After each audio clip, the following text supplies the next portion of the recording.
As we head into this long holiday weekend, Jeremy Fowler of ESPN has dropped a Brandon Aiyuk update. Now, how much of an update is it? We'll discuss it and I'll show you why I'm like, is this really an update? But let's take a look at what Jeremy Fowler just put out on NFL Live today and discuss where Brandon Aiyuk is potentially angling for a contract extension.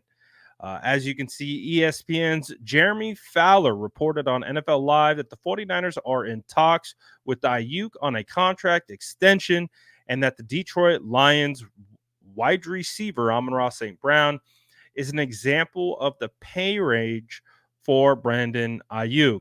Fowler goes on to say, I was told the benchmark here is Amon Ra St. Brown.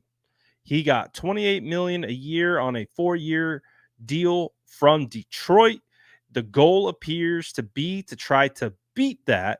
He doesn't have to be the highest paid wide receiver in the league, but he's done enough and he's accomplished enough in that offense to where he is probably going to need to be that number or higher.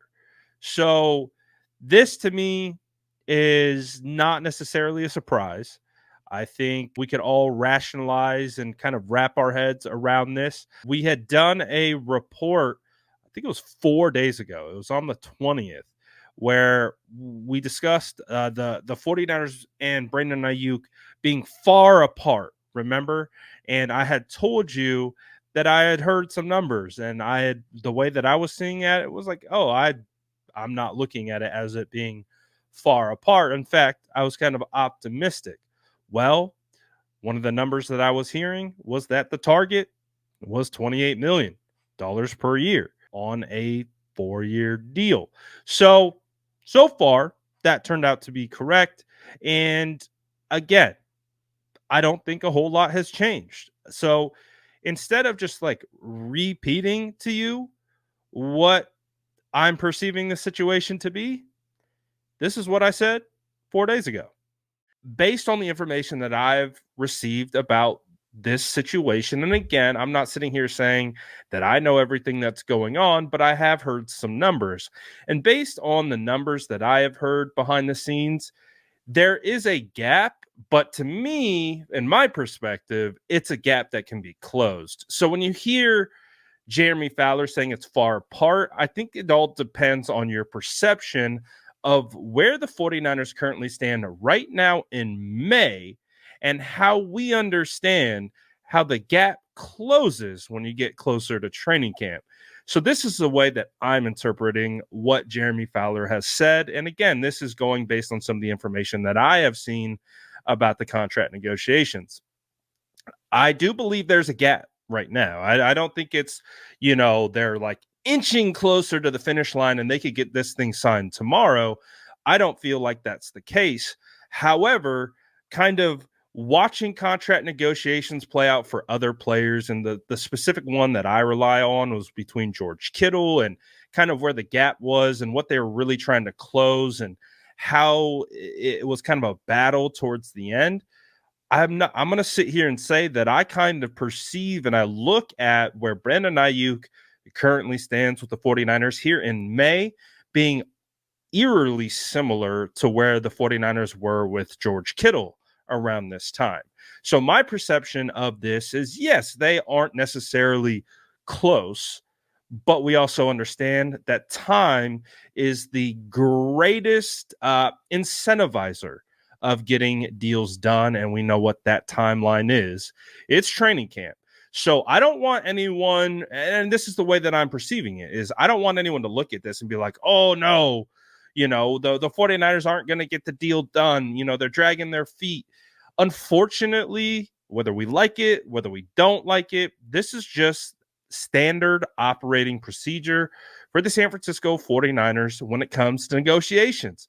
These deals just don't get cut until before training camp. We have so many examples of this being the case. And so again, to contextualize it all, yes, I can look at, the numbers that were presented to me where from Brandon Aiyuk and his group and all these different types of things and from the 49ers and be like, yeah, they're far apart. But that's not how I am interpreting this, because I see the time that remains. And I also see that that gap will close as time continues to progress. So this is how I'm looking at it. Brandon Aiyuk most likely won't show up for OTAs and mandatory minicamp. No problems with that. We know he's working. We know he's putting in a ton of offseason where he's got a whole offseason workout team. He's good. Like, I'm not worried about BA in any sense in regards to showing up to camp out of shape or any of those things. Brandon Ayuk's in good hands. So the biggest thing right now is patience. So when you see these reports, oh, they're far apart in contracts, they're not close, the number isn't there, just be patient. That's all I can give you at this time, is that I don't see this being an issue. I actually, based on what I've been able to gather, I feel optimistic. I saw what, and again, I can't give a lot of details, but what I saw, I was like, oh, heck yeah. Like, that's where we're at here in May. And I understand that we got a couple months left to close that gap. To me, I was like, heck, oh, I was like, we're good. So I think, again, these reports it's all based on how you're perceiving it, right? How, like, because there's no details given. And from this situation, I think, and just like I continue to explain, I really do feel like this gap will be closed.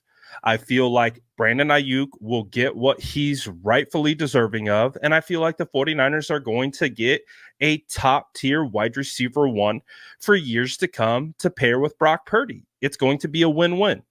You got to pay the market rate for big time players like Brandon Aiyuk. And I do think Brandon Aiyuk will get ultimately what he's asking for. And again, it's important to remember we are in that period of time where it's negotiation time. So we understand that the talks will likely really kick into gear in about 2 months from now. And that's when that gap will be bridged, and the 49ers and Brandon Aiyuk will come to terms, and Brandon Aiyuk will be signed on a multi-year contract that will have him paid in the range of the Amon Ra St. Brown deal. I really do believe that is kind of the target for this whole situation, and I feel like that's where they will ultimately end up. Just don't expect it to happen right now. So as you can see, I'm every missing OTAs, missing mandatory minicamp in the range of $28 million per year. I'm not concerned. I'm still not concerned based on any of this. And again, just like I said in the video, this is how it's going to be. As we get closer and closer to training camp, we're going to get more and more of these like updates. And this is just going to be until the contract is done. So I'm not, I wish I could say I'm surprised. So like, oh no, 28, par for the course. So I'm waiting until training camp gets done and we can get this contract signed and we can move on and go after another ring. But you guys let me know, $28 million per year on average, too much for Brandon Aiyuk or just the right amount? You let me know in the comments below. And as always, make sure to like and subscribe for more updates.